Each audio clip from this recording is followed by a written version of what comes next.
What is up, everybody? Welcome back to another Key at 3 stream. Running a three-man weave today. And for the first time in a long time, you'll notice you got me and Jay NBA Addict TV on the same screen. It has been ages since that's happened. Also got my boy Garrett up here, Super Mario Hoops. What's going on, boys? Hey man, chilling, feeling good. Hey man, it's a Tuesday. I'm usually not here on Tuesday. I'm excited to get to see what the Tuesday shift is looking like. Got some great hoop talks to get into. Hey, you've been missing out, man. I think the Tuesday shift has been a pretty good one, man. These weekday workers are coming in clutch, but yeah. I guess just to start us off, we can start with what the stream title is, and I'll be honest, it might be a little bit clickbait, but I was watching the Lakers game last night, and they were playing Phoenix, and Phoenix plays hard on defense, all right? But LeBron was looking hella passive out there, bro. And I know, Austin Reeves and Luka have been hooping, but come on, bro. You're LeBron James. And I'm just watching it, and I'm like, Father Time might have finally caught up. Boys, is LeBron washed? Absolutely. Absolutely, man. He got thrown in the washing machine, and he has not come out yet. LeBron, the dynasty starts after you, old man. It's time to pack it up. This is Luka's team. This is Austin Reeves' team. This is DeAndre Ayton's team. DeAndre Ayton's team? LeBron. Facts. Tell him, Jay. LeBron, Tell him. I saw you desperately trying to keep that 10-point streak alive. Free throw, Shameless. a little fuck you three to get there. That was nasty work. Up about 20. The Phoenix Suns were up about 20, but you still out there late in the fourth quarter, LeBron. You are shameless. Well, he been washed actually for years, but I'm glad that you're lying, bro. He has not been washed for years. That is pure falsehoods. What do you mean? He led them. He hasn't played a lick of defense in years. He led them to the Western Conference Finals in 2023. That roster was not. And that was the end. Then he became washed. Well, you can't say he's been washed for years. That was 2 years ago. Yeah, 2025. All right, bro. You're making it sound like he's been washed since 2020, bro. For years. Well, I mean, what really has he done since then, other than one simple run through like the Dylan Brooks, Dylan the villain who faded, and then the fake Warriors team. Hey, they were. You won't like that though, your boy Curry. But. Hey, they were decent last year, man. But they needed to re-up. I understand. They were in a transitionary period, you know. LeBron's always been a consistent winner. This Lakers team, the only time they were bad was, I'm sorry, Jay. The only time this Lakers team was bad was when they had your boy Russ. Here we go. Ever since then, they've been hella decent. And listen, I don't know if LeBron's washed all the way, but I think there needs to be a little bit more balance there. I feel you, AR, and your 28 points per game. I get it. But like, we got to integrate LeBron back into this a little bit more. Because when I'm telling, like, he's literally getting the ball and he's just like, nope, not me. And once again, I get it. You want to sit back. You're 40. But at a certain point, I'm like, but we got to see how this whole rotation's about to leave when they got all three of you and you're staggering minutes. And we can really see what this offense looks like at peak performance. But here's my main question. Is this just who LeBron is now? Or is he pulling like a, dare I say it, an Iguodala? Is he saving himself for the playoffs? Bro, I mean, can't save what's empty, man. What's empty? I agree. Hey, the gas tank is on E, Gabe. The gas tank's on E. Listen, LeBron, this Lakers team is not a good defensive unit, and with LeBron out there, they just look worse.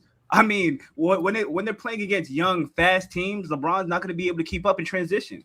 I mean, shout out to him for trying to keep his body in the best shape possible for, 22, 23 years now? LeBron, this is a young man's game. At some point, you got to hang it up. You got to realize the game has passed by you. Hey, man, I think he lost his juice, if you know what I mean. He lost his juice, if you know what I mean. He lost his juice. He's not – Lost his juice, if you know what I mean. Oh. That's some nasty allegations, man. I didn't realize you guys were like this on my boy LeBron. As an Ohio guy, I have to come up for defense on my king. I can't believe you guys would do this. You really don't think there's any chance that he's just saving himself? Like, we've seen like Jimmy Butler. And this was Jimmy Butler like 32, 33. coast the whole regular season, look low-key ass, and then come out and lead a team to the finals? You don't think there's any chance that LeBron is like turning it up? I think this because he's not even as good as Jimmy Butler was when Jimmy Butler did that, and he always fell apart at the end. I mean, I don't think there is any any like another level for LeBron to get to at this point in his career. He can't. He's coming back from sciatica, an old man low type level of injury. He said in an interview, I believe he sat out one game with the ankle injury, right? He said in an interview, sometimes as an old man, you just wake up and things hurt. This is just his life right now. And we all know Father Time is undefeated. And LeBron James, you are another victim. Yep. Another victim. It's been, in my opinion, like, and this is why I say, like, okay, he's been washed for a while, because there have been times, okay, has he actually been washed to the point of like a Ben Simmons being washed, or like Chris Paul right now maybe being washed? No, but he's washed by his standards of what he was at his best. He's nowhere near what he was anymore. I don't think he's been a top 10 or 15 player in the league, at least since that 2023 run. That's where I'm coming from. Some people might disagree or whatever, but he just doesn't play defense. Like, he quits often when he's losing. And as we saw yesterday, stat pad sometimes when he's losing. Like, that's not like winning ball, in my opinion. Nah, not at all. Especially when we saw how elite, how top tier this Lakers team looked without LeBron James. And I don't know, since he came back, they just don't look as sharp. He demands a lot of attention, of course, and he could be playing Iguodala role, but there's also the other side of the basketball, and Iguodala was still clamping up. He was still getting in that stance and staying in front of the opposing team. That may just be too much to ask out of a 40-year-old LeBron James. There is a lot of miles on his motor, man. It just is what it is. Okay. But guys, if you guys got anything else to say about LeBron James, I do have an interesting segment that I would like to get into. I'm just saying, last night was the Lakers' first loss since LeBron came back. Like, you're saying the Lakers don't look as sharp, but they were literally 4-0 with him back. And then the first game that they lose is one game to Phoenix, who just took OKC, the unbeatable OKC, to the brink. And all of a sudden, LeBron is asked because they lost one game. I see. I don't think that him necessarily is like bringing him down, him being back. I think we still need a bigger sample size to determine that, because he's played like 5 games so far. But my thing is, he missed a month at the start of the year. Okay. In my opinion, I know he's been sitting out some games, but he also, maybe you could attribute it to him not being fully in condition. There's a difference between like being in good shape and maybe being in good condition, but I think he's just not quite there, and he's only going to, keep playing time in games and in practices, of course. But when is he going to have some time to himself to actually get that like upper edge again? Probably not until All-Star break. So you're probably looking through a weird 2-ish months until that point. And not to mention, LeBron's been the All-Star captain for pretty much every year the last several years. And that's like the one spot that's like guaranteed to make it. So, unless this is the first year that trend changes and he just doesn't make it, that's probably the time he could recover, but he might not if he's doing all these All-Star events. So I feel like LeBron will pull one of those. Like, I don't think he'll play a lot of minutes in the All-Star game, but LeBron's going to be an All-Star. Like, it's not even like a stats-based thing. It's like Kobe. But it just takes an All-Star. Like, he's LeBron. He's going to be there. Yeah, and I'm not saying he won't, like, the game itself does not matter. I'm saying it for the sake of like taking time away from him being like, now I can get in the gym and I can work on my own, as aside from, okay, because teams don't really practice that much during the season. Like, after they start game 1, they might like every now and then, but they really don't. A lot of those off days are off days. So that's kind of the thing where it's like, that's probably what it's been for him. He didn't play the first back-to-back either against the Pelicans. So I'm interested to see if on this Thursday, Friday, I think they play your Raptors and then the Celtics. Like, I'm interested to see if he actually plays both those games. Yeah, I guess we'll see, man. I got a couple other questions on the Lakers, but I know Jay's been wanting to hit this Austin Reeves point, so I'm gonna let you get that. All right. There's been wait, hold on, wait, Gabe, just keep talking one more. Just keep going. Hold on. Give me 1 second. One more second. Okay. My bad. Really, my thing is just like I feel like with this LeBron thing, like you're just gonna have to make it work because I don't like you saying like he's not gonna hold them back. Like I feel like at a certain point, like the way the team is built, like you're not getting off LeBron. He gonna be there. So I feel like they just got to make it work and just find out how to best utilize him. And like, I don't know what that looks like. Like if he's really playing at a lower level, I feel like he can ramp it up. But just because of the position he's in, or like he's LeBron fucking James, like I don't really know how you pivot there if you need to. Not anymore, you ain't. All right, so listen, guys. Over the last, since the beginning of the year, right? Yeah. Austin Reeves has gone off to an incredible start. Yeah. He's averaging more points right now. Austin Reeves is averaging more points than Cade Cunningham, Jalen Brunson, Jaylen Brown, Stephen Curry, James Harden, Devin Booker, and yes, Kevin Durant. So I have a Who Would You Rather Austin Reeves edition. Okay. Who would you rather, guys? Austin Reeves or Denny Avdia? Austin Reeves. I would say, it's kind of hard because Denny's not on a winning team, but I do think he does a little bit more. So I guess I'll give him the edge. Since both of them are on the come up right now, I'll give Denny the slight edge for now. I've seen Austin Reeves lead directly to winning basketball when Luka and LeBron were out. Also, he fits seamlessly alongside them. Not saying that Denny couldn't, but I'm saying that going based off just what I've actually seen with my own two eyes in game, especially that's only a handful of games, especially a small sample size, but it's better than no sample size of winning, and that's what Denny has. So, well, he has no sample size with a committed team either. Like he doesn't have the supporting cast around him. He's had Drew out. He's had Kamara's missed some games. Lillard's missed games. Obviously, are they better than Luka all year. Are they better than Luka though?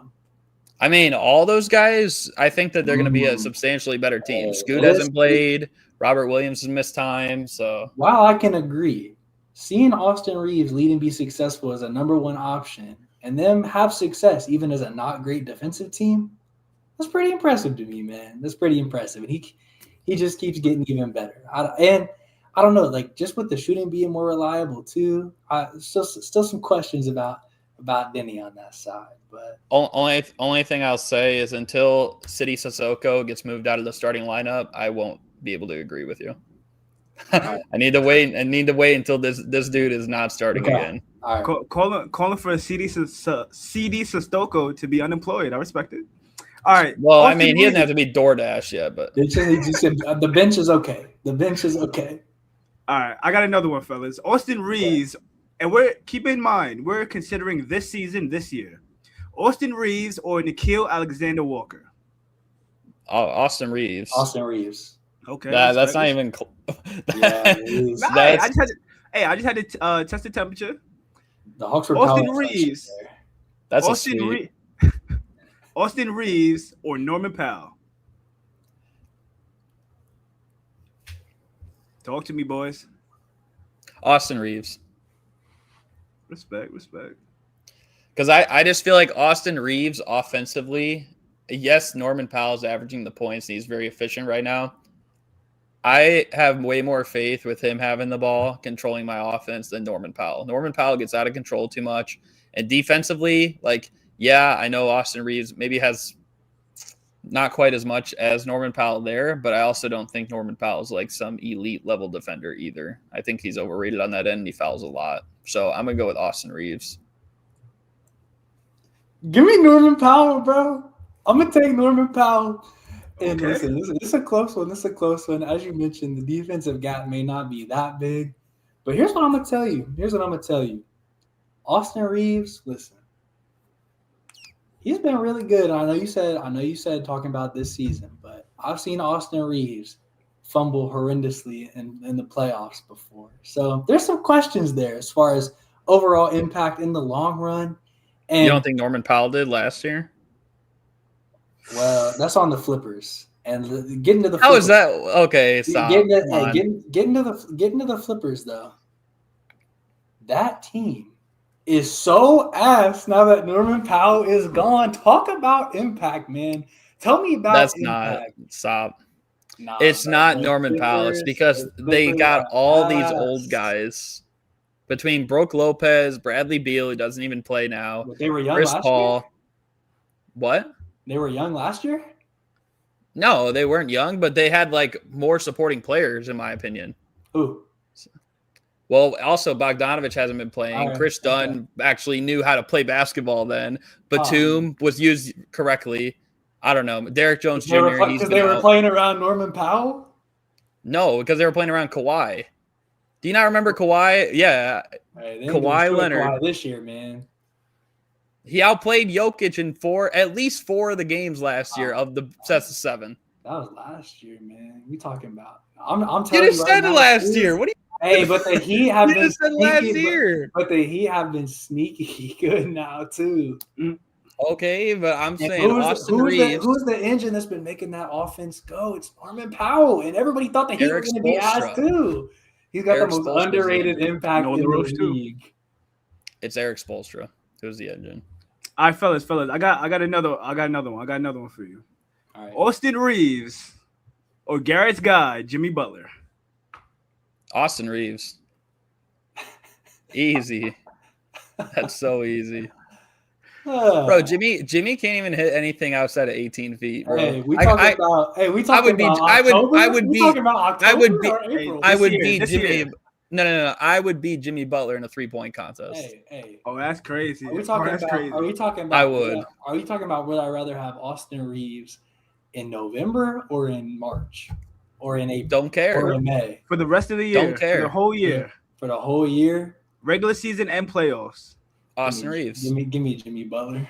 Austin Reeves. I know Jimmy will lock in when it's time. Really? How many rings he got? How many rings he got? Yeah.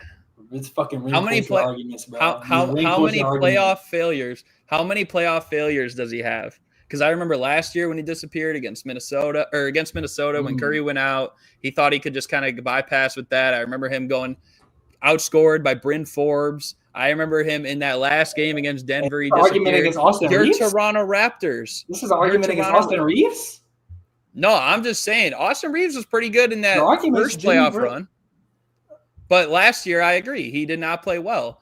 Neither of them have a ring or anything like that. Playoffs, Jimmy was still doing it, and then Steph went out and it fell apart. But Jimmy was still doing it. Jimmy was still doing it. Jimmy wasn't that good in the first round. And in the second round, he was outplayed by a guy who was getting DNPs. So I don't know what else to say. Hey, that's tough, fellas. That's tough. I got another one for you. Austin Reeves or Jaylen Brown? Jaylen Brown. I think like this season, you could argue Austin Reeves has had a better year, but I think Jaylen Brown's, I'll give him the edge. I mean, finals MVP, I'm going to go with better Jaylen defender. Brown. We know Jaylen Brown is a championship winning second option. Austin Reeves, he's yet to prove that. First option. There might be some limitations. All right. Hey, he was though. I mean, you could argue in that particular round. All right, I got another one, fellas. Austin Reeves or Mikal Bridges? Austin Reeves. Austin Reeves. I don't think it's close. For real? No, it's not close. Nah. Jay stop. Mikal has literally been an all-star level player for about 27 games, and it was half the season. Hey, Gabe, he's trying to make that thing look vicious. Talking about Mikal. Bro's trying to make Mikal Bridges look vicious right now. He's not. Hey, because I know Austin Reeves will take that shit to the fucking hole, man. Mikal Bridges, he gonna take that fader even if he got a 5'9" point guard on him. Hey, let's not forget there's another side of the basketball, fellas. There is another side of the basketball. Bro, Mikal Bridges, this might be a little crazy because I was a firm believer he arguably should have been Depoy 3 years ago. He doesn't feel the same defensively, in my opinion. He's still good, but I think he's forget about the Celtics series. I think he's taken a step back as a defender. He's still a good defender. He'll get you a timely stop, but honestly, but he was this is a conversation I like OG better. I like OG better too. I agree. But no. I'm just saying there was a time where he was argued as the best perimeter defender in the league. I don't think he's on that level now. He's still good, but I think he's taken a step back. This year, I would suggest, and what I've seen in the playoffs, I would suggest that he's closer to that level than you may think, Garrett. But I digress. I have another one: Austin Reeves or De'Aaron Fox. Last one, fellas. Austin Reeves. I'll go D Fox. Wow. I don't even think De'Aaron Fox is the second best player on the Spurs. I'm gonna be real. Wait. Hold on. Wait. We're talking player for player though. Player for player. We see what D Fox did to the Warriors in the playoffs. Let's not forget that. Yeah, that was a couple years ago. Yes. I'm still going Austin Reeves. Spurs are still a really good team right now. Wemby out with Fox running the show. People said that they didn't even need him, bro. That offense looks way better flow with him on the court. Like, he is a legit real floor general with a good offense, leading the team to wins with their, like, clear best player out. And it's not even one of those situations where, like, oh, are they better without Wemby? No, it just shows that he's really dynamic and he can play with Wemby or without Wemby and succeed really well. Hey, I don't know. I feel like, while he still has an edge maybe on Austin Reeves defensively, it's the same thing I was saying with like Mikal Bridges. I feel like De'Aaron Fox is not the defender he was at his best. I feel like he's taken a step back in that regard. And I don't know, like, and maybe it's just me, and maybe it's just because a couple years ago he was so good with the Kings, but I also feel like down the stretch of games, I feel like I trust Austin Reeves more with the ball in his hands than De'Aaron Fox. Maybe that's crazy, but I understand that, even though I said it's based on this year, what we've seen. I mean, even this year, I wouldn't say that Austin Reeves has proved that there's a clear separation between him and De'Aaron Fox. But De'Aaron Fox's resume, even though it's one playoff series, he showed that he can be a number one scoring option against a team like the Golden State Warriors. The Golden State Warriors didn't make it too far. They lost in the next round against the Lakers. However, I haven't seen Austin Reeves show up in that type of way in the playoffs yet. Well, he's never been asked to be a first or second option. But that's the thing. Now he is. Even if you fail as a third option, as he was in the playoffs, and he didn't play well, even though I'm going to say that he's better on ball for sure, 100%. Mm-hmm. But if you fail as a third option, that doesn't like knock you down a couple levels. I don't think he failed on the 2023 run until maybe you could argue some of those games against Denver. But I feel like in the first two rounds he was pretty good against Memphis and Golden State for the most part. Last year, he was pretty rough against Minnesota. But I'm just saying, like, these are a lot of guys who, while maybe they have had some playoff ups or playoff downs, they've also just never done it either. I mean, De'Aaron Fox was great in that playoff series against Golden State. It's one series, albeit. First 5-6 games, he was really good. Game 7, I know that was the Curry game, as Gabe remembers, but De'Aaron Fox really didn't do a whole lot in that game. I feel very comfortable with De'Aaron Fox is running my offense. Like, we talking regular. We talking game 1. We talking game 53. We talking game 68. We talking game 7 of a playoff series. I'm comfortable with De'Aaron Fox running my offense, and whereas I know that Austin Reeves can get a bucket, I don't know if I trust the rest of his game as far as leading the team to wins that deep into a season. Like, all right, can we get some buckets on the Timberwolves and hit the game winner? All right, cool. Like I mentioned, I do think that was really impressive from what I saw from him being able to lead teams to wins as number one option in the regular season. Very impressive. But I think that De'Aaron Fox, especially from a playmaking perspective and being a lead guard, I think he can just do a little bit more while still being a complimentary player to a guy like Wemby. Austin Reeves is a little bit more limited to being a complimentary piece if you want your team to have success.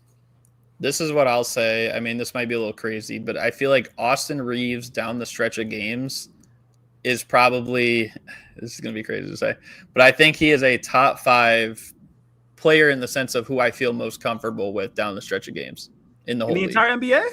In the whole league. Wow. Because no. And hear me out. Take. Because if you are losing, like for instance, when they were losing the Phoenix the other day, they were down like huge, but at one point they were down like 10, 12 points. You want a guy who can score from every level. He can finish around the rim, especially in contact, which he can, and a guy who can stop the clock by drawing fouls. And how many players do all those things better than Austin Reeves? You might look at Shea. I'm going to throw out my guy Donovan Mitchell. But, I mean, there's just a couple guys that you could look at. Maybe Jalen Brunson even. Wait, Garrett, keep going down the list. Keep going down the list. I want to hear his names. We just listed about 4, but I don't know if there's really any others. I would say his own teammate, Luka. I'd rather have Luka down the stretch. Luka, yeah. Jokic, I'd be more comfortable with I feel a little bit more comfortable with Austin Reeves over Cade, even though Cade is second right now in fourth quarter scoring. Whoa, hold up now.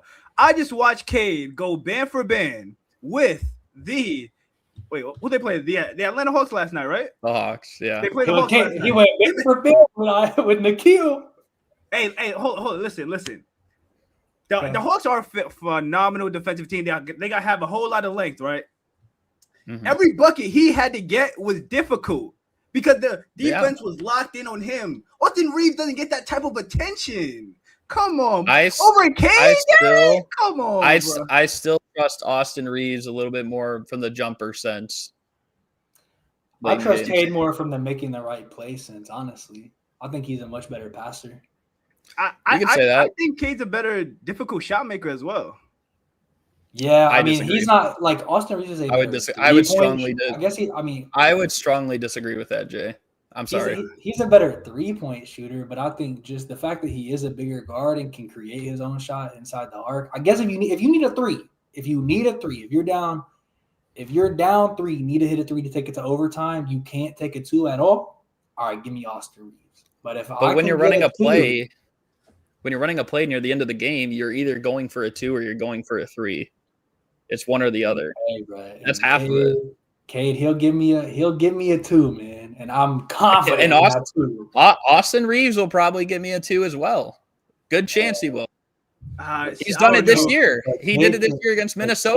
Cade will kick it out to the corner for a wide open shot, man. Garrett, who do you think is better at manipulating a defense? Between Austin Reeves or Cade? Yeah. What do you mean by that? Like, you mean like the whole defense or like in a ISO scenario? I mean either or. ISO scenario, Austin Reeves, a whole defense, like a 5-player set, probably Cade. Why? Why would Austin Reeves be better in an ISO situation? Because I feel like he's better at baiting his defender. His own defender. So do you think that Reeves is overall better than Cade? What'd you say? Do you think that Reeves is overall better than Cade? No. Okay. I think Cade's a better playmaker, and I think he's a better defender. But in the stretch of games, I would probably take Austin Reeves at the ball in his hands over Cade. Wow, people forget too. Remember the Josh Giddey shot last year from half court? What happened before that? Austin Reeves drove to the hole. Oh, that's remembers nasty, that though. Hey, that's nasty, bro. Hey, Garrett, you are part of the problem with these Laker fans. Y'all are gassing Austin Reeves. Y'all are putting him in conversation he has no business being in, dog. Cade? Jay. He's not as good as Cade. I didn't say that. I said down the stretch of games. I would probably rather have Austin. So Austin Reeves, we're consensus that he's an all-star this year, right? Yeah. Is he all-NBA? Is he all-NBA this year? Right now, yeah. I agree. Lakers they have enough winning to have 2 All-NBA players. Wait, hold on. Luka's first team and Austin Reeves probably third. The Lakers get 3 All-Stars. What you telling me? No. LeBron doesn't count. LeBron's making LeBron. He got aura. LeBron, bro, that aura died, man. LeBron he's doesn't not count making it because LeBron's gonna make the All-Star team, but it's not off merit. It's off being LeBron. He shouldn't make it at all. I'm gonna be real. He's gonna like be the overwhelming favorite in votes, right? He's gonna make the All-Star. If he's the captain, bro, they should boycott. I'm gonna be real. Right. It's LeBron. Like, you think Kobe should have been All-Stars last year? No. And 15 points a game shouldn't either. The All-Star game doesn't matter, bro. Bro, it does on some people's careers. That's LeBron, bro. He's gonna make it. He's gonna make it till he retires. He's gonna have. It matters on some people's careers. You can argue that he shouldn't, but he's going to be in the game. He shouldn't make it. All right, but he's going. And the Lakers are gonna have 3 All-Stars, and there's gonna be 2 deserving All-Stars. And then it's one deserving All-Star. That's an Adam Silver problem if that does happen. You won't think that Austin Reeves is a deserving All-Star. A shot to this 20-game run he's on. Wait, you said do or don't? That shit won't last. That shit will not last. Gabe, did you say he should or shouldn't? Jay's saying that Austin Reeves should not be an All-Star. I'm saying who's your All-Stars, Jay? This little 20-game run he's on, it won't last, bro. Who's your All-Stars? This year? Hold on, let me pull up the Western Conference right now. Hold on. Now I want to hear. I gotta think about it. I gotta look at the team. I'm gonna pull up the standings because I want to. Kevin Durant. You got Kevin Durant. Alfred Sengun. That's not a guard. That's not a guard. Oh, guard. All right, my bad. All right. We got Shea. We got Ant. Shea. Yep. Okay. We got De'Aaron Fox. No. Not over Austin Reeves. Not over Austin Reeves. D-Book is going to be in there. The Suns are good. D-Book's going to be okay. I can respect that. James Harden? No. Clippers are out. No. Ja's not going to get in. Curry's in. Curry will get in. Okay. It's Curry. It's the same thing as LeBron. Curry will be in. Hey, man, I'm going to be real, though. No, I'm not going to say I'm not going to say Reeves off popularity.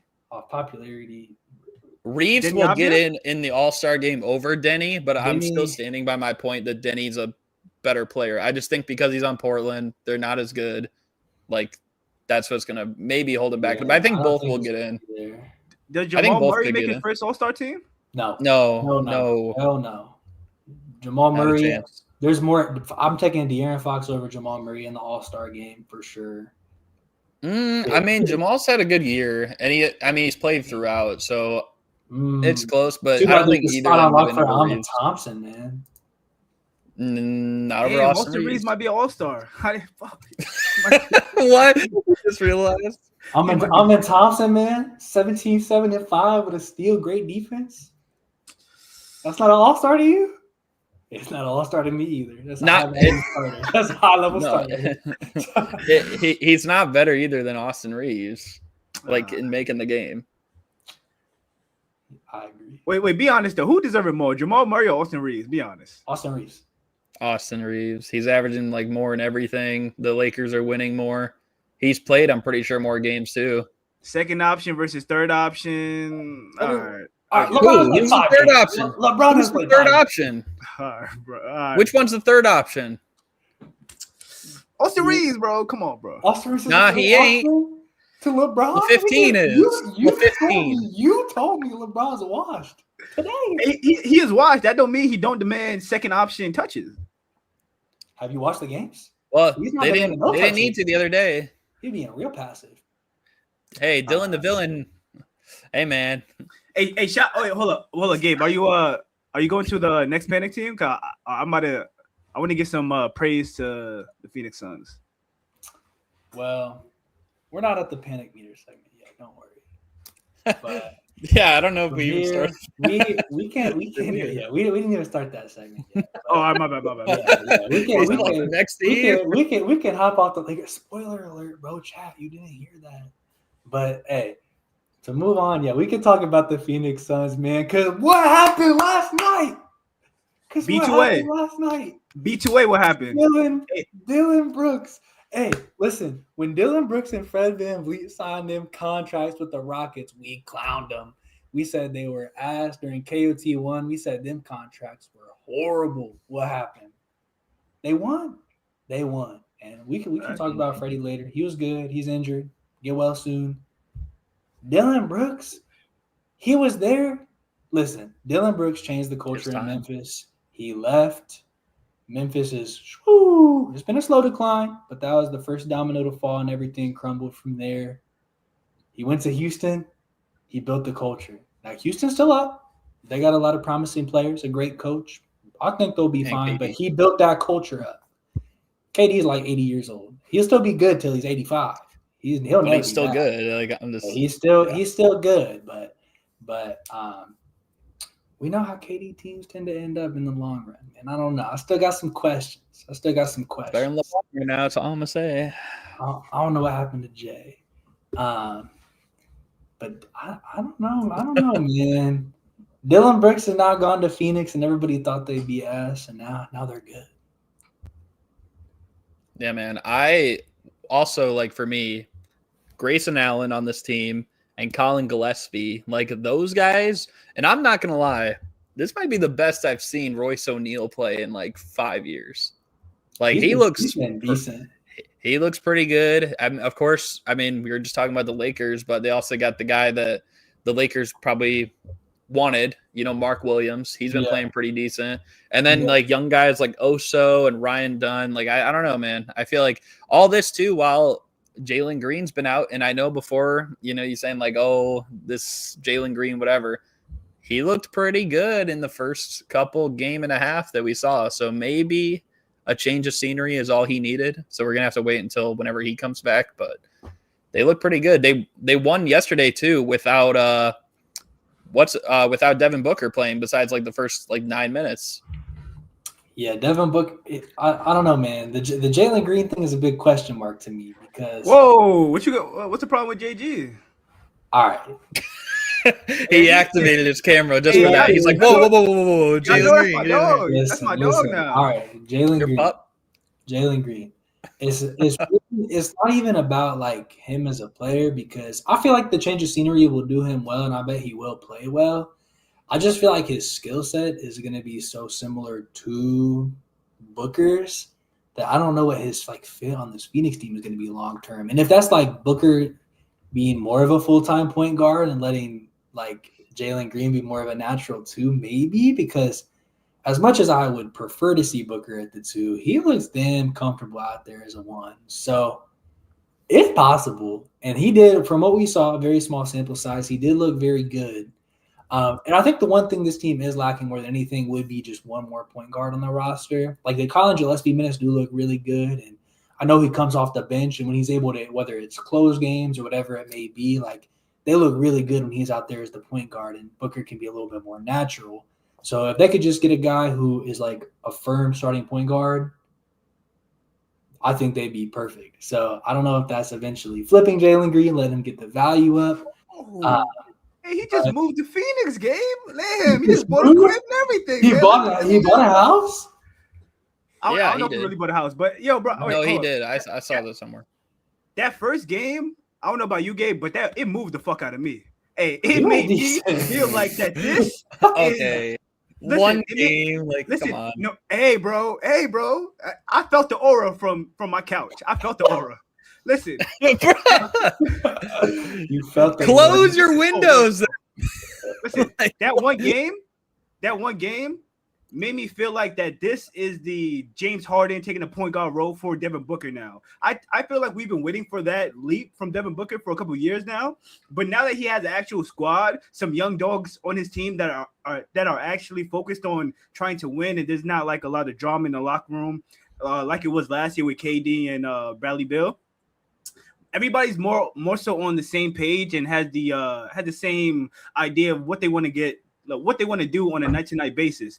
Dillon Brooks has absolutely changed the culture within that locker room. I love Ryan Dunn. Ryan Dunn is a dog. Colin Gillespie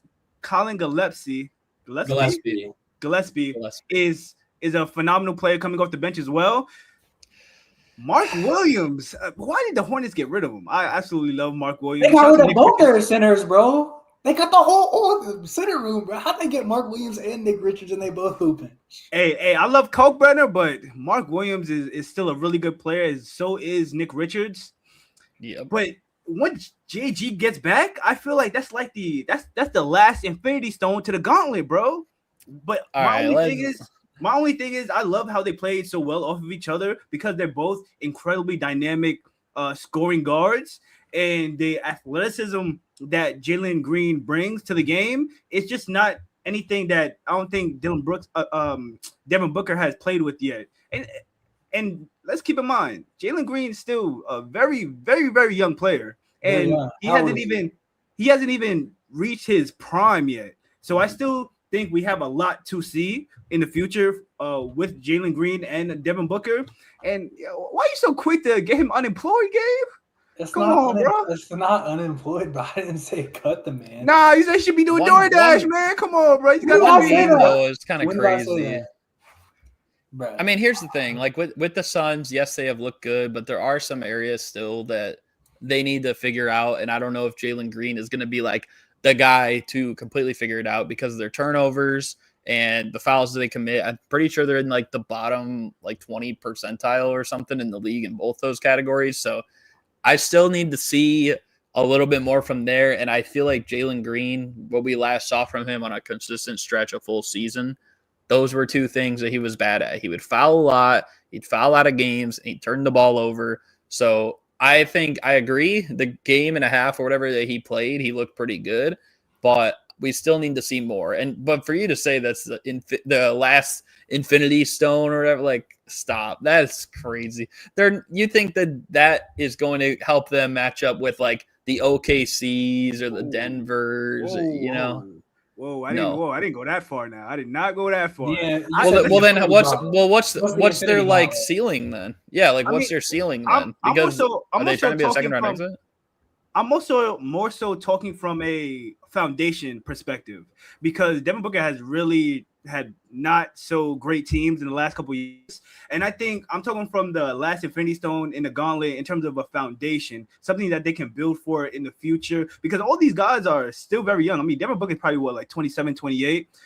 I think the centers, especially on this team, Mark Williams and Nick Richards, I'm someone that believes, I think I said this before on stream, that Jalen Green excels with a great screen setter. That's big for him because his athleticism enables him to turn the corner and get to the rim with ease. All he needs is space. Jalen Green's build is very thin. He's not the most muscular guy like some other guys within the league. They're just a certain play style that you would excel at the best with those proper pieces. In the only game that Jalen Green played well in the playoffs against the Golden State Warriors, you know why he played well? Because Ime Udoka had Steven Adams setting screens for him at the top of the key. That was the only game that they went with that game plan. Every other game, if you go back and watch, that was not they went completely away from that. That's why he played so bad. He has trouble creating space because he's not he's not the strongest player. And with physical defenders, it obviously throws him off. And he needs to get in the weight room. That's like obviously that's something obvious. But I think the Phoenix Suns realized that, and they put the proper pieces, proper players around Devin Booker and Jalen Green for both of those players to be successful this year. Hey, real quick, feeling real cozy, man. Feeling real cozy. But hey, I agree. I think they got a lot of great pieces in place. I like this roster a lot. I really think where they went wrong the last couple of years from when they were a contender was buying in too much, chasing names, getting old, and then losing all the depth. And all of a sudden, you got a couple injury-prone players out there. You know, Beal's going to miss time. KD's going to miss time. And all of a sudden, you're playing players I ain't never heard of before. And now that they turned it around and they have more of this depth approach where they got their lead guy and they just built around him, it definitely flows a lot better with this whole power of friendship thing. But let me tell you something, and this is something we haven't talked about. This is the foundation that Phoenix has built, and I'm surprised that they were able to do this, given I think their owner is a little wild right now. They got a great coach on hand, man. Jordan Ott is very impressive. He runs a great defense. He's got them playing hard. He clearly gets them up and ready to play. Like, they fight. And I'm sure the Dillon Brooks effect helps in there too. But this team has been a team who's been kind of in this coaching cycle for a while, going from Monty, who did good, then, all right, we get off him. Let's go to Vogel. All right, we get off him, go through. There were some guys who were in there so short, I don't even remember who was coaching at different times. But this team has been in flux. And so for them to find this guy who was very clearly the guy, he was in Cleveland last year, right? Jordan Ott? Yeah, he was an assistant. He was. Yeah. He was. So to be able to come from that team who has been having a winning culture for a couple years, of course, had the great year last year, winning 64 games, at least from a consistency in the regular season standpoint, like they found a guy. And let me tell you something, Cleveland ain't been as good this year. Jordan he might have been a key assistant for them, man. They might have got them one. Well, and I'm pretty sure I can't think of it off the top of my head, but the other main assistant under Kenny Atkinson also left Cleveland. So, like, those are like your next two guys. But the one thing I was gonna say too about this team is, for those of you guys watching on my own channel, last week I had 3-Point Weekly on, which includes you, Gabe, and one of the segments that I did on there was like comparing like a current thing to a former thing. And I don't know why, but I'm just kind of thinking about like the roster construction of the team and maybe like some of the stats even align because not taking many free throw attempts, but they're top 10 in field goal percentage, top 10 in 3-point percentage, and just a team that's overall in the better half offensively and defensively in the league. They kind of are similar to, and maybe this is what they could be if Jalen Green comes back and he actually thrives. They could maybe be like the Suns I'm thinking of from 1998. If you don't know, that team had Jason Kidd, Kevin Johnson, and Steve Nash all in the same roster. And then they had other wings like Rex Chapman and Cliff Robinson and Danny Manning. And then you had some bigs, like you had Antonio McDyess, you had Hot Rod Williams. I don't know if you guys know who that is, who they were solid defensively, maybe not elite shot blockers, which this Phoenix Suns team isn't, but albeit they were still respectable on both ends of the floor. That team won 56 games that year, and they ended up losing, I'm pretty sure, to the Spurs in the first round because that's how just competitive the West was starting to become at that point. But my point is, like, the roster construction seems a little bit similar. Maybe they don't have that Devin Booker player, but I think all the supporting pieces and just the way that the team played in terms of drawing contact and overall efficiency, I think it makes sense a little bit more. That team, of course, had more true point guards. This team has more combo guards, but especially if Jalen Green can maybe, take the role of one of those point guards on that team, this team could end up being somewhere in that level. Yeah, I agree. I mean, not that I'm a historian. You definitely just took us to school there, but just from making those comparisons, like, I don't know if this team's going to be a contender. And like that team, they probably are a first round out. But I don't know. This is one of those situations where it's like, yeah, they're not a contender, but I think that's okay. Like they're definitely a pretender as far as competing for a title. And that's even with Jalen Green back. So, Gabe, yeah. So are you saying they're a lock to make the playoffs? I think they'll be playing a first round series. Like they might have to go through the play-in, but they'll be playing a first round series. And I think they'll be like 7-8, not like 9-10 out of the play-in. They're at least a play-in team. So I think they're going to be playing a 7-game series this year. I think they'll probably lose in the first round, but I think this has been a really successfully executed retool. Like I feel like a lot of times, like if you go look at Memphis, like that roster is definitely different from where they were when they first came up, and they got the same two core guys there, but it's very clearly worse. And I feel like we see a lot of times with teams, like they'll try to retool, but it's just not the same. But this team, like they went from like the Booker as the guy, put around him, Chris Paul, Ayton, Mikal, Cam Johnson. All right, had a great roster. Obviously, things didn't work out. Had this little KD era. And they were able to, not too dissimilar from what the Lakers did when they went from your boy Russ to the roster they have now.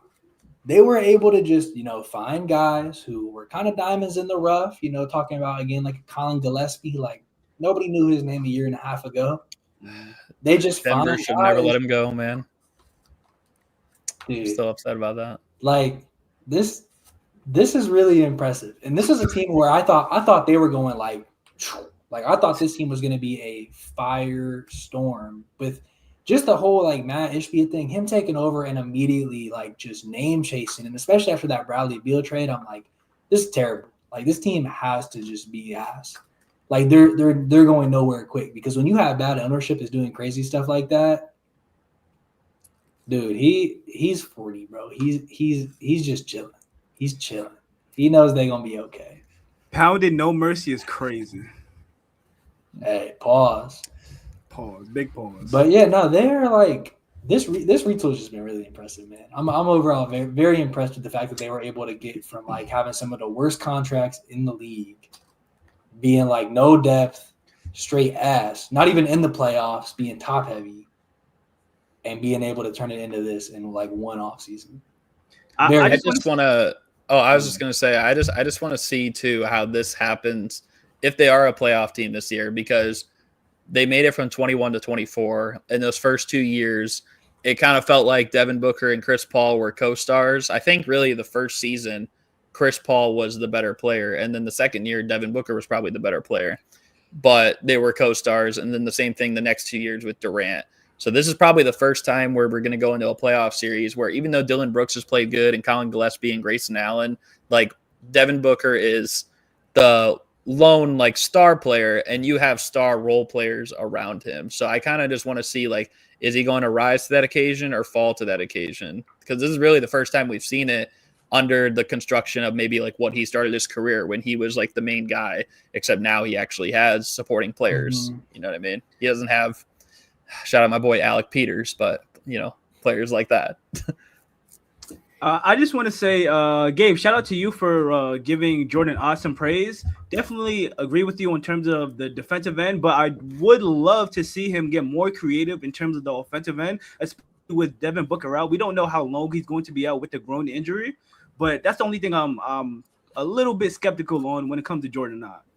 Yeah. And I mean, there's definitely room to grow there. You know, it's early with a new roster, and as you mentioned, with your boy JG coming back, you know, eventually that'll give them another dynamic player on the offensive end to really give them a boost there. So it'll be interesting to see the team at full strength for sure. I feel like, you know, mentioning like what are they going to do without Booker, I think just seeing if the other guys can maintain this consistency, like Royce O'Neal being a sniper, Dylan Brooks can't miss from the mid-range, being a 20-point scorer, like if that's for real, I feel like watching some of these games, like sometimes they'll be throwing a lot at Booker and he's not really able to get good shots off. But then, you know, because the other guys are hooping, like the other guys can beat you. Like they say, like, hey, Booker's not going to beat us. Somebody else has got to do it. We're going to stop him and do what you must.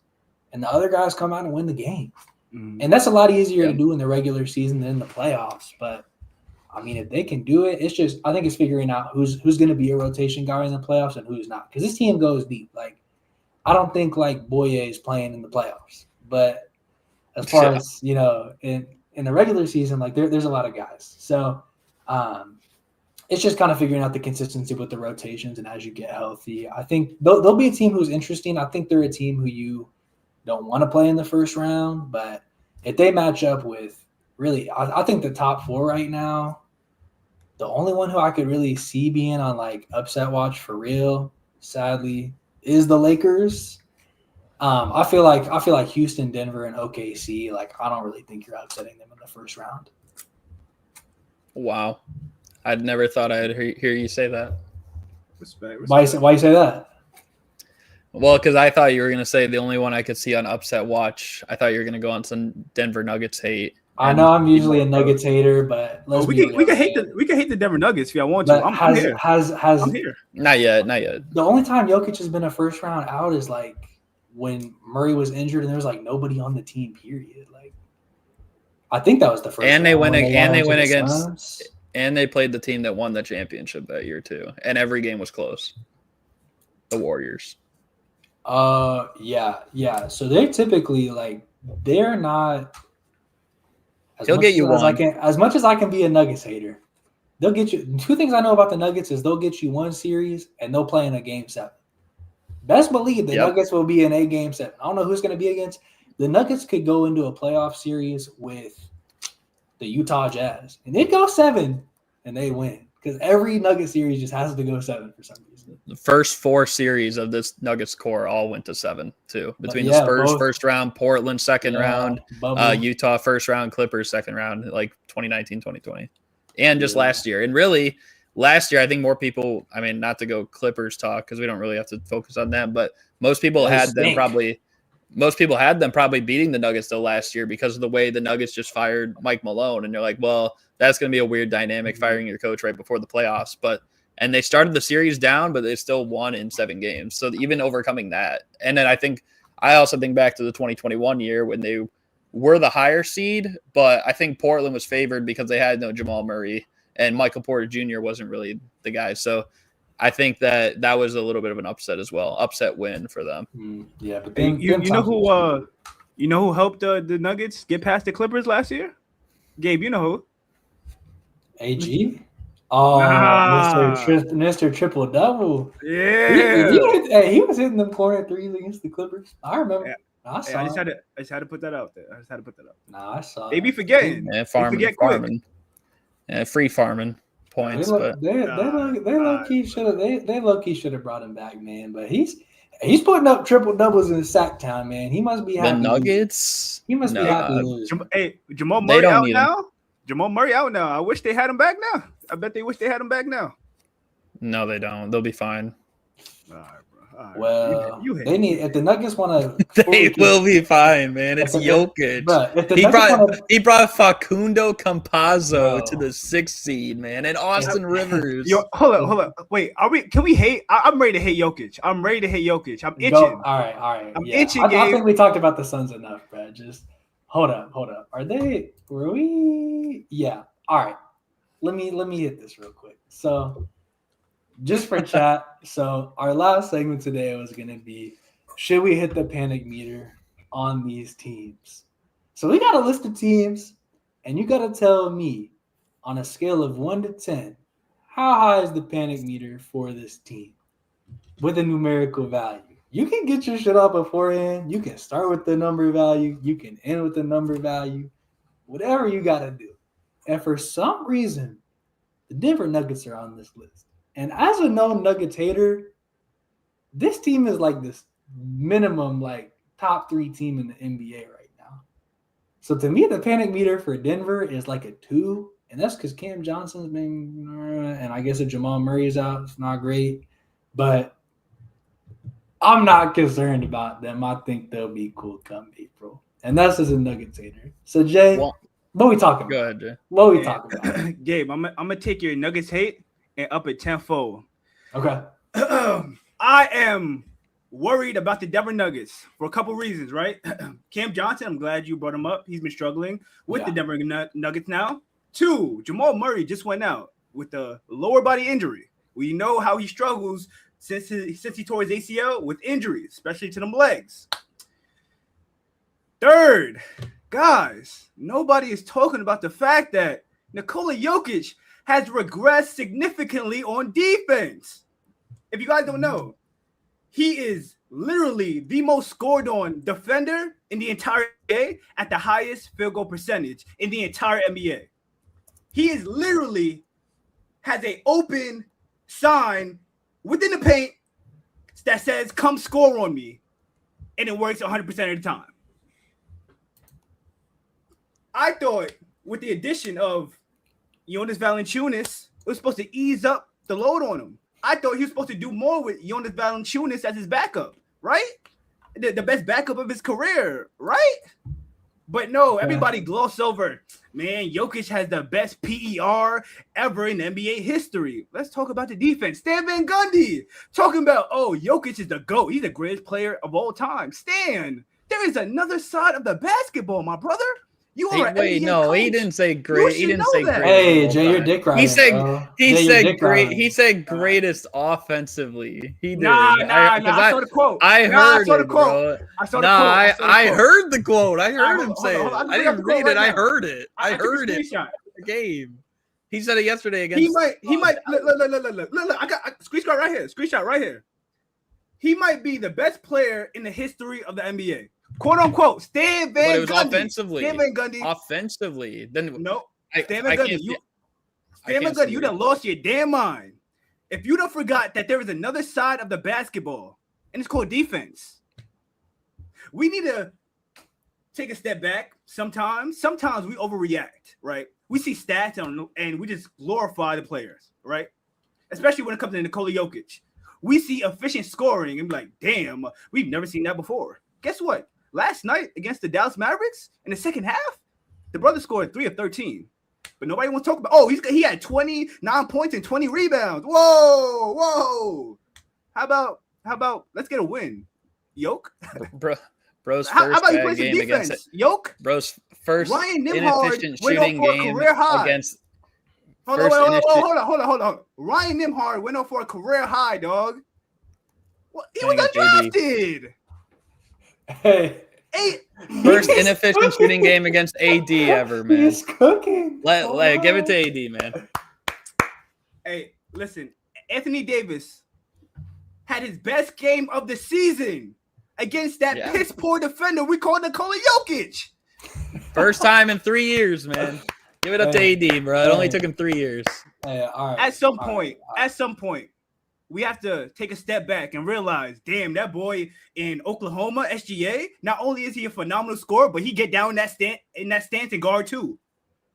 Sometimes we have to realize that. Well, first of all, y'all can get on. I'm done cooking them. First of all, I'm just going to touch on a few things, not everything.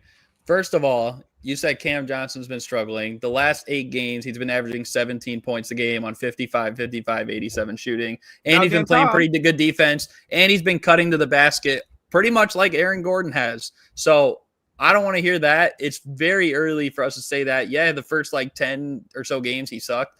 Last 8 or so, he's been pretty good. And we know what Cam Johnson can do. Second of all, Jokic has never been this shot blocking or shot deterring guy. His rim protection has been his hands, his great hands, because he can strip the ball as people are working through the pick and roll and they get low in the paint. That's been his best form of rim protection in his whole career, no matter who they played. And in the championship run, he did the same thing. And then the other thing I want to say is their defense as a team is generally their offense because they generate so many transition opportunities. They have the best offense in the league. No surprise because it's led by Jokic. Defensively, I agree. They can't be sitting as low as they are. They need to get a little bit better on that end. But you're also acting like Aaron Gordon being out hasn't played a part in that, or Christian Brown being out hasn't played a part in that. These are arguably their 2 best perimeter defenders, and they miss time. So, we got guys playing like Spencer Jones and Peyton Watson who haven't been in this scenario much. We haven't seen this, so I feel like they're fine. I feel like it's a 1, maybe a 2. And the only reason I would say it's maybe a 2 is because I'm a little bit only holding out skepticism on Jamal Murray's decisiveness in the pick and roll, because I feel like he would always make the right decision of whether feed Jokic or take the shot. And I feel like too many times he's just taken the shot and it's not a great shot. He's made some that are tough shots. And I'm like, wow, crazy shot, Jamal. But other times I'm like, why didn't you just feed Jokic there? You had him open on the roll, and he has probably a better touch than anybody else on the floor. So that's the only thing I'll hold out skepticism on. But of course, they haven't played but 15, 20 games so far this season with this group. Once we get everybody back together, maybe we can see something different. I don't think there's really much to worry about right now. Maybe they lost. What'd you say? No. Go. I was just going to say, they have lost a couple games recently to teams that they shouldn't have. But, I mean, if they were fully healthy, they probably do win those games. You could say that about any team on any given night. You could say that about OKC's one loss. And if they had, Jalen Williams, and I'm pretty sure Alex Caruso is out that game too or something, they might be undefeated right now. But I'm just saying, they still are looking pretty good considering they've done I would say a significant change to the supporting players from Michael Porter Jr. to Russell Westbrook, some of these guys that they got out of here last year and they brought in new guys and they're adjusting on the fly. Jay's pushing the Nuggets hate because they got rid of Russ. It all makes sense now. No. That's not even the case. It aggravates me, the fact that people only see one side of the basketball. And when a guy like Jokic has some significant, and I do mean significant flaws, it's just glossed over. Because I've taken a lot of NBA media. I listen to a lot of NBA podcasts. And the fact that his defense is so piss poor, it's never brought up. The only thing that's brought up is the fact that this year he had the best PER in NBA history, bro. And the last person that had the greatest PR in NBA history was him. That's all they talk about. I will say, I agree. Hold on. I got one more thing.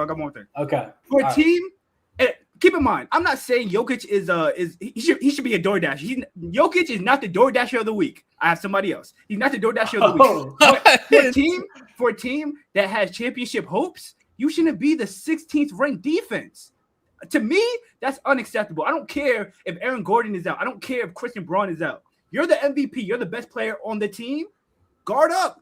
Guard up. I will say the center should be the most important player on defense. And having a league average defense isn't great. And I think being the fact that your top competition is Houston and OKC, and they're both top 5 on both sides of the ball, I do think that's not a great look. As far as panic meter, though, I don't think I got, like, on a scale of 1 to 10, how much are you panicking if you're the Nuggets right now? And my other thing, I'm gonna go 6. Let him answer that. What was it? My panic meter is a 6. I'm at a 6. I ain't gonna overreact. Okay. My other thing is too, like, yeah, he's not a elite rim protector, and I agree. He's not good. He's not good. He is not good, yeah. Garrett. He has good hands. He has good hands. He does. I got good hands. No, you don't, Jay. Stop. I feel like good hands is like if you're like a wing, like okay, but if you're giving up the highest paint percentage in the league, you can say that's the easiest buckets. That is the easiest buckets. And I'll give you it's the regular season, and he might lock in a little bit more come playoff time. And he is the best offensive player in the world.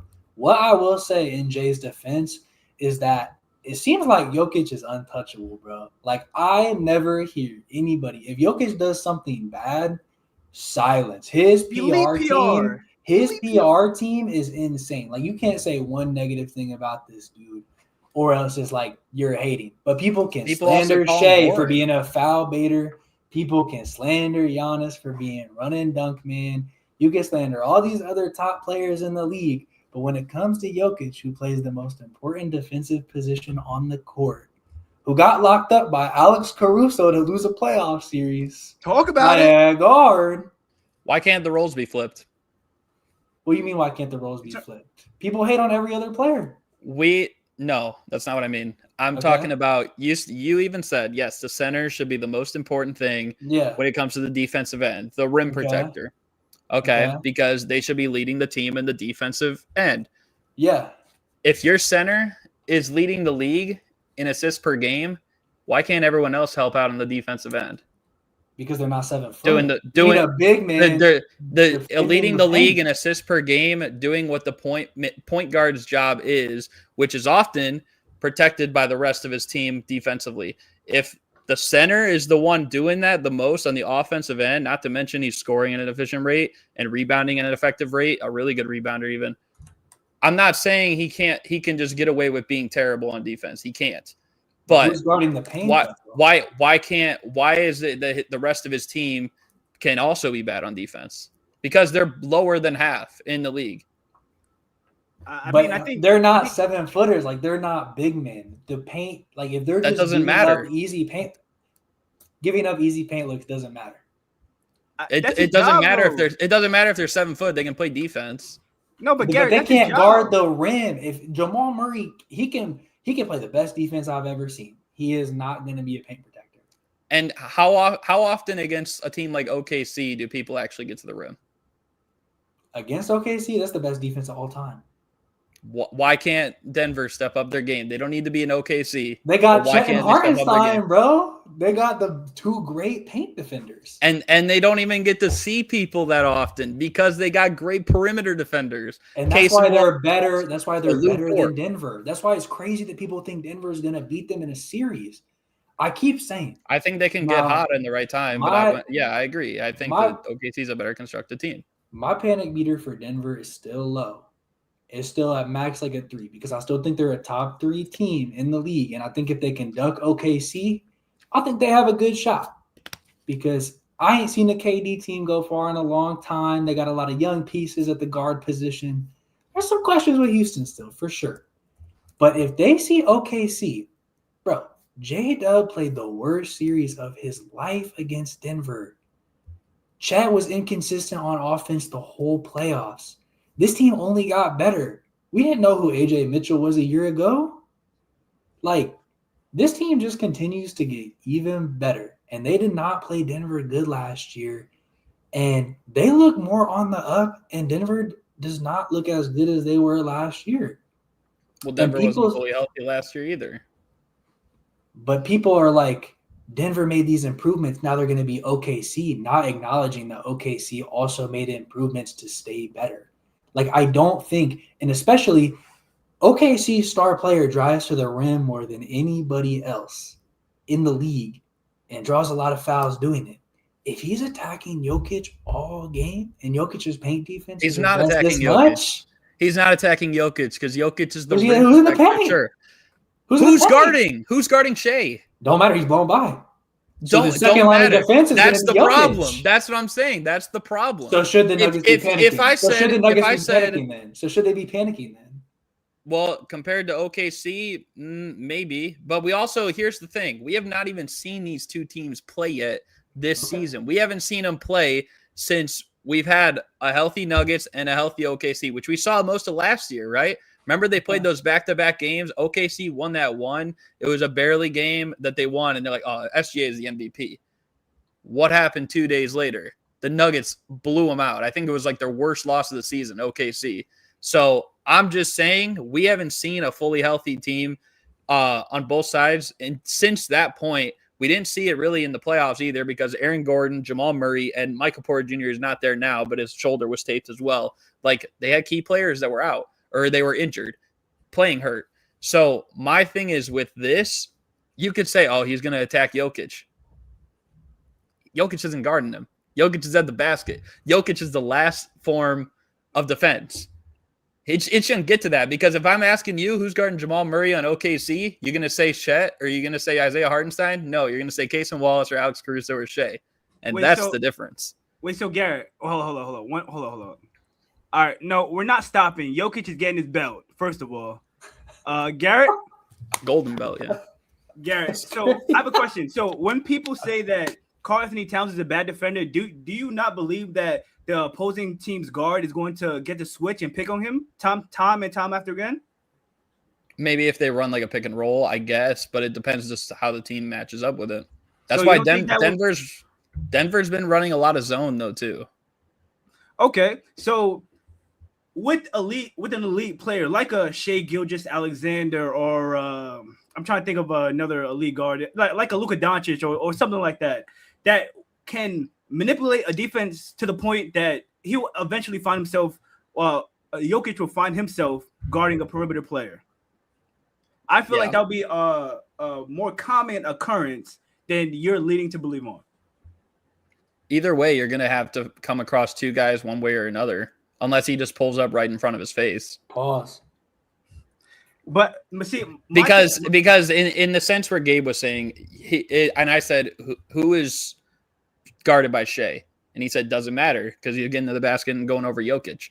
So if someone like Shea gets a switch, he gets Jokic on him, unless he pulls up a shot over Jokic, which probably would be dumb unless he like really had to work him at first. Pause again. But if he got to the basket, there's going to have to be someone else there. Either that or he's going to bait him for a foul. So if it's Aaron Gordon, if it's Peyton Watson, if it's Jonas Valanciunas, I don't know who it's going to be. But the point is that's not him then in that role. If they're doing exactly what you just said and going to the basket and another guy is picking him up at the rim, then it wouldn't be Jokic in that sense. It's a two-player thing. Like, I agree. Jokic needs to be better, and I've said this. But why is it that he can just, okay, it's on him. He's the reason. He's not the full reason. The part of the reason is because they've had some of their best defenders out. And they've had guys playing that really haven't been familiar with this role yet either. So there's a clip, right, on Twitter, and it's possession after possession where Jokic is find himself switching onto the guard. He's getting cooked. And there's also possessions where Jokic is focusing on the guard and has his man behind him, not paying attention, as may get the easy bucket. It's like, you mean coming off the screen? To me, it's an effort and concentration thing for Jokic. And it doesn't seem like, especially this year, it's glaring that it doesn't seem like he's interested whatsoever on playing defense. Are you talking like 2-on-1 scenario? What are you talking about when it's like his guys behind him? So say like basically like a pick and roll and Jokic is focused on the guard, the ball handler, while his man is behind him and the pick and roll ball handler can throw an easy lob to the guy Jokic is supposed to be defending. Where's the help defender? Multiple clips of that. Where's the help defense? That's the point. Because that is one of the hardest plays in today's game to guard. When you run a pick and roll and you got the ball handler just below the free throw line extended, and you got that, whether it's Isaiah Hartenstein or a Chet Holmgren, or you got that guy in the dunker spot, and then the big has to choose. Am I going to step up and stop this, or am I going to stand back? And Jokic's case, he rarely ever stands back because he can't jump, okay? He just can't. That's why a lot of times he gets up really high. And if he does get up really high, then he would get the deflection with his hands. Sometimes he just does not do that, though. Like where he's like not, how should I say? Like I know that sounded stupid the way I just said that. But sometimes he's hanging back. He doesn't know, should I step up? Should I stay back? He's never going to get that blob pass to if it's a Hartenstein or Chet Holmgren. That's why I'm saying the help defender needs to be there because hey Julian, there's one guy can't guard two. Hey Julian, tell Jokic to get on Ozempic, buddy. I'm just saying one guy cannot be expected to guard two all the time. And if that is the case, sure, you could say like, oh, well, Jokic has got to jump higher. He's got to be more athletic. But they also need to fix their defensive scheme too. That's more of a coaching thing, in my opinion. Because if there's no help side defense there and it happens over and over and over again, they're just going to keep on doing that and they're going to keep giving it to the dunker. That's going to be a free 2 points every time. I mean, hey, that's fair. That's fair, man. I guess we'll see further in the season if his defense gets better in the playoffs. Hopefully, it gets better, but we'll see how he evolves throughout the year. I just want to say though too, because I do agree that has happened a lot, and that's probably the scenario that burns the Nuggets the most. But it's also partly because of the whole team defense. If you don't have another guy there to help out, yeah, you might be living with someone taking a three or maybe being more open on the perimeter. Sometimes you have to live with that. This is the NBA. Even the best coaches will tell you, we're living with this. We're living with that. So you gotta figure it out and figure out who's the guy that maybe is going to be the lowest threat on the perimeter that we can help out with. And if they're just totally out of the picture, then you got to find the guy that's on the baseline between usually two shooters, left baseline, right baseline. Which one's the worst shooter? Help in. All right, that's fair. More times than not, too, like if it's about equal, then you always go with the one that's on the weak side rather than like on ball side. What's the you got anything left, Gabe? What's the next team on the panic list, man?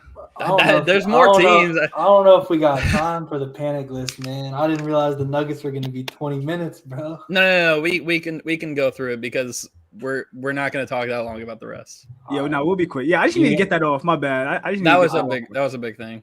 All right. 1 to 10. What's your panic meter on the Cavs? Do you think the Cavs should be worried? Yo, Evan Mobley, please get a bag. Evan Mobley, please get a bag. Donovan Mitchell is begging for you to get a bag, bro. My panic level is on a 7.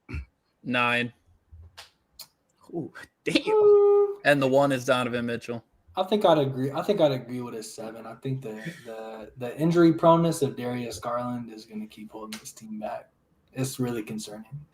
I just want to say, like, one thing too. Like, this team just really feels in a similar situation to not last season, but the season before, and everything before that we saw in Cleveland, where I feel like Donovan just has to do so much.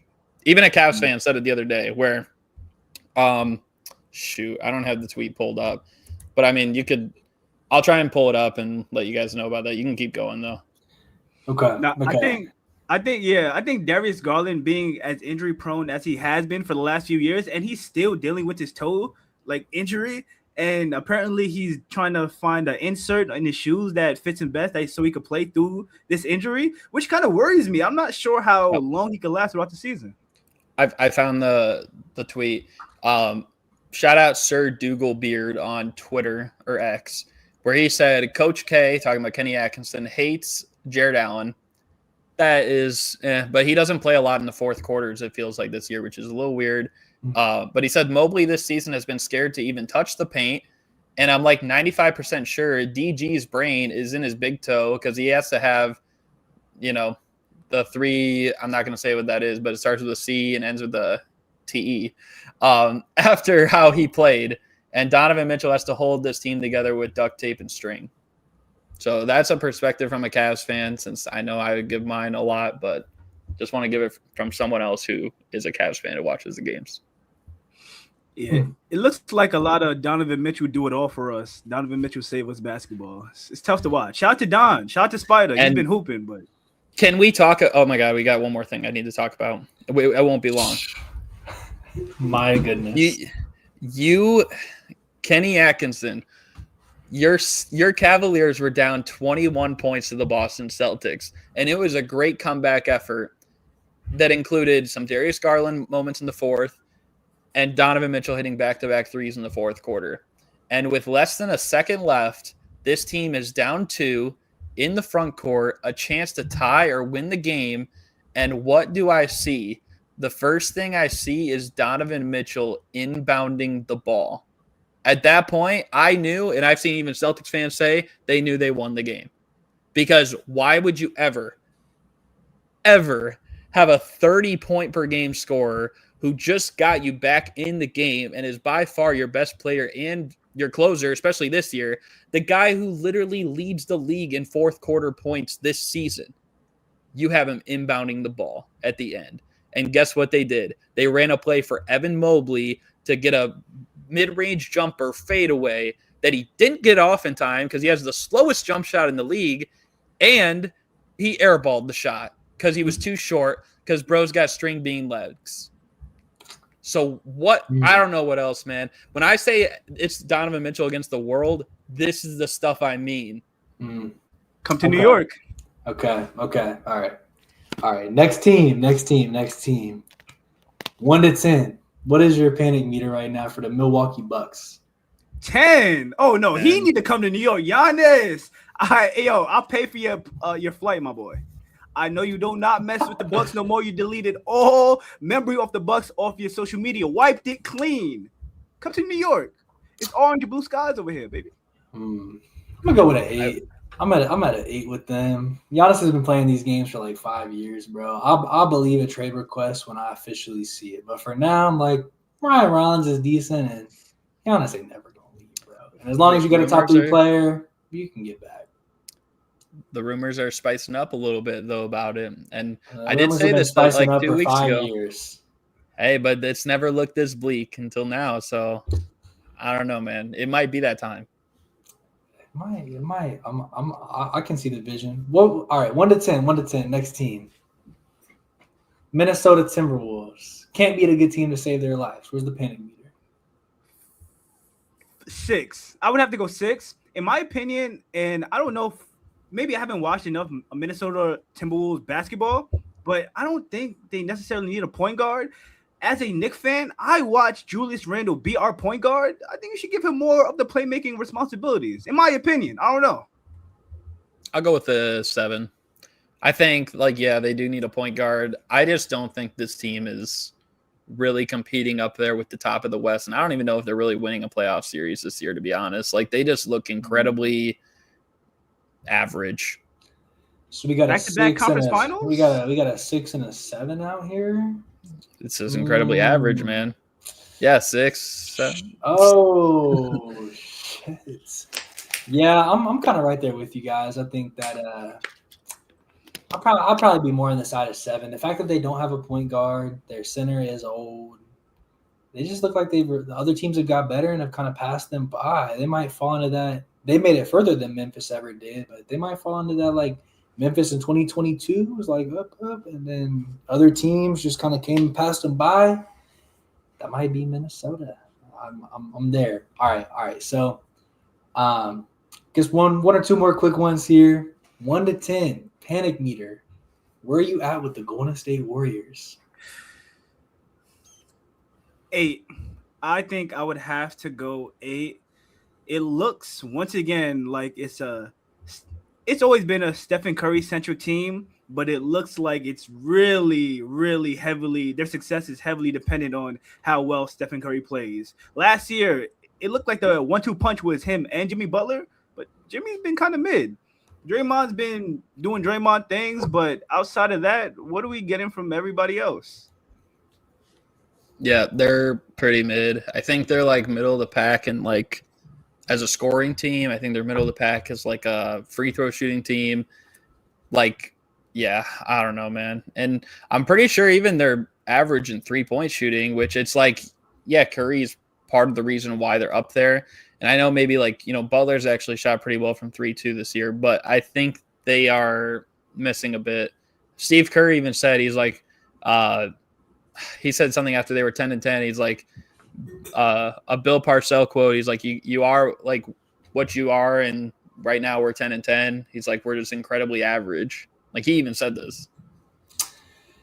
My panic meter for them would be a 9. That Kuminga thing is just looking grim. I had high hopes. They signed the new contract. I'm like, he has to play good. He has to get that trade value up. But now it's just like back to what it used to be. And that was like the young spark they needed, especially as an older team going through our regular season. They just ain't put it together, and I think that was like their last big hope. It's not a 10 because maybe they put together a trade with Kuminga and make something happen, but as of right now, man, it's looking grim. It's looking like it might be over.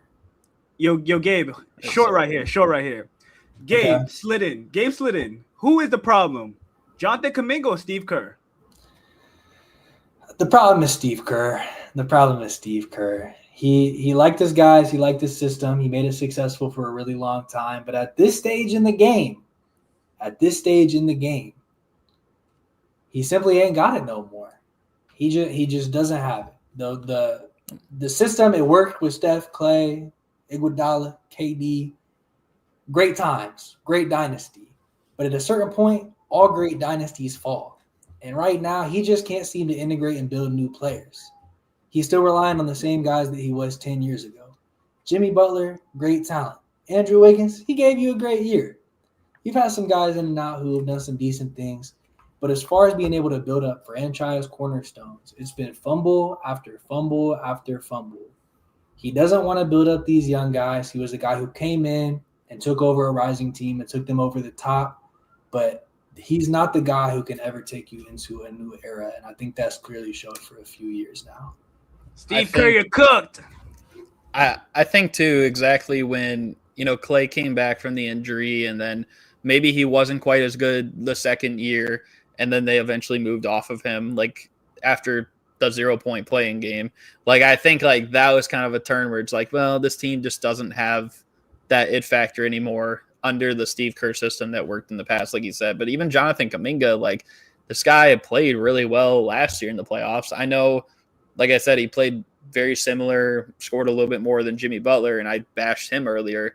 But that's also because Jimmy Butler had been playing, and Jimmy Butler is a guy who's been experienced in these scenarios, whereas Jonathan Kuminga probably hasn't too much, and he was coming off getting DNPs, and he came out and he actually played really well, arguably the best player on the team in that playoff series that they did lose. So I think because of that, like it just shows that he can be an important player on a team. It's probably not this one. And I think I just want to have clarity with his situation a little more because there's too much up in the air. Like eventually, like the truth always comes out is what they say. So I want to know, is this more so like he was being rebellious, a diva, you might say, or is this more so just, Steve Kerr didn't trust him? Okay. I do agree, though. I think Steve Kerr is more of the problem there. I think that's going to have to be all of our panic meter teams as we are running up on time here. So last thing, as we do always end around here, team of the week. I know you guys are a bit of some haters here, so I guess you can give me your positive team / player of the week. Then you can give me your DoorDasher of the week. Hey, go first. Wait, my DoorDasher of the week. Oh my God! Starting with the bad. My DoorDasher of the week is Luke Kennard. Luke Kennard, you should not step foot on a basketball court ever again. Hey, shout out on Luke Kennard, bro. He's born in the same city as me, bro. He was born in the. That's my hometown brother, bro. Relax. Hey, Luke Kennard, I got a bucket of extra crispy, 8-piece. I need you to go pick up for me because you are now a DoorDasher. Listen, I watched you play against the Detroit Pistons, and you looked absolutely scared to shoot the ball. That is just unacceptable. When your only job out there on the court is to shoot the ball. Luke Kennard, go apply to DoorDash. Hey man, Ty Lue is my DoorDasher. This man Ty Lue, I don't know if you guys saw, but I have officially banned the Clippers from my watch list until January 1st, 2026. I will not be watching Clipper games until that point. So Ty Lue is my DoorDasher. My team of the week, I guess I'll say the Orlando Magic, though, because they've won 3 straight games, even without Paolo. No, they did some of this last year. They beat my Bulls. I got to respect them. They've looked pretty good. But what was your guys' team of the week? Sorry. Jay, you got a positive one, bro? Or are you just a pure I'm hating. I'm hating today. I'm hating. He don't even got a positive. That's crazy, man. Well, Gary, you kind of stole mine, man. I was going to shout out Desmond Bane more specifically. He started off the season kind of ass, and I'm like, are they going to regret this trade? And 4 pace is still a lot, but back-to-back 37-point games. Magic are winning, like you said. I'm seeing a lot of good stuff, man. And mentioning the team-wide, Goga Batadze was holding it down. And I had a lot of thoughts on that Magic game last night. We didn't get into them much today, but my DoorDasher of the week was low-key Wendell Carter. I'm not gonna lie. They looked way better with Goga on the floor, bro. When you talked about Jokic earlier, 2 feet in the paint, easy buckets, bro, the Bulls were walking into the paint easy when Wendell was out there. You put Goga on the floor, backup, certified backup big. By no means should Goga Batadze be your 30-plus minutes per game starter. Great backup, though. He was looking way better than their starter out there. Significantly. I agree. I've been saying it, Wendell. It's not a guy that I regret us losing. One other thing I want to say, and then one, I guess 2 more things really. But one with the Ty Lue's thing. I said January 1st, 2026. If he gets fired before then, I will start watching the Clippers earlier than that. That's the one thing. The other thing I was going to say, because I know I've done this at the end of shows too. Wait, hold on. I just got before you do that, Gary. Okay, I just want to say, go ahead. I agree with you, Gabe, about the Gogo thing. Shout out to him, most underrated rim protector in the NBA. But damn, show some love to Wendell. He's shooting 50% from the field, 45 from 3, dog. I agree. I'm unfortunately, that is box score watching field goal percentage propaganda. He weak, bro. Now eye test tells me, and what'd you say earlier? Jokic's PER so high, but what about the defense? Ain't no defense by Wendell. Ain't no defense. His own argument against him is crazy. Best, listen, bro. The best defense Wendell's been playing all season is holding down Angel. Talk to him. And for that record, Bam and Asia Wilson would obliterate them in a 2v2. I heard him talking some smack talking. Are you talking like the greatest women's basketball player we've ever seen, bro? No, it was definitely better than Wendell at his own position. Wendell said me and Angel or whatever, would take him, bro. No. Hey, can we be honest? Can we be honest? Nobody's stopping me and Haley Van Lith. Let's be honest. Bro, she taller than you, Jay. I like him tall. Whoa, you need a massage. All right, yo, Gary, go. Gary, go. Okay. Leah, let me save you. My other thing I was gonna say, and then we can wrap it up, is I know every time at the end of the show I've been doing on this day with Haley, man. Oh my goodness. Hey man, chill. She's mine. No, I'm just kidding. You missed 100% of the shots you don't take, Gabe. Okay, but anyways, what I was gonna say is on this day in 2021. Did you know this is when the biggest blowout loss in NBA history happened, when the Memphis Grizzlies defeated the Oklahoma City Thunder by 70? Now look at OKC, man. NBA champions. They came from the bottom. Now we're here. Let me ask Memphis, you and look at Memphis, who just lost to them in the playoffs last year. How the tides turned very quickly. Let me ask you something though. Was Jeremiah Robinson starting in that game? I think he was. I didn't fully check it. Mm-hmm. And somehow this guy is still getting a lot of minutes for, I think it's Indiana right now, right? So Why is he employed? Hey, all right. Just to break things full circle, I completely agree. It's Russell Westbrook, actually. LeBron is the GOAT. And that is on facts. It's MJ, actually, man. It's not. Let's chill. LeBron. Kia 3 said it, man. Kia 3 is the greatest podcast ever, man. If they say it. Hey, bro, Kia threes must be the biggest three idiots, bro, because LeBron James is the GOAT. He is not holding the Lakers back. This clickbait title was made by these gentlemen. It's not true. But it's not. Hang it up, old man. But listen, biggest idiot.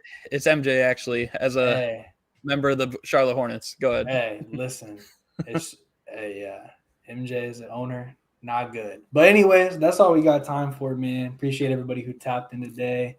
A lot of haters in the chat, man. We love to see it. Man. Jay was on some hater timing. Jay's feeding off that, man. You guys are fueling this man to the next fucking level. But anyways, appreciate all the love, hate, whatever it may be, engagement in chat. Definitely makes the whole experience better. We'll be back. If you're new, sub up. Make sure you sub up. Yeah, definitely hit the subscribe button. Hit the like, hype the video if you see that. I know that's the big thing these days. But yeah, we should be back on Friday. I know we missed last Friday, but everybody had a good holiday. You didn't need to see us on Friday, but we're back. We'll be back this Friday, 7 p.m. Eastern. But until then, keep watching hoops. We'll see you guys next time.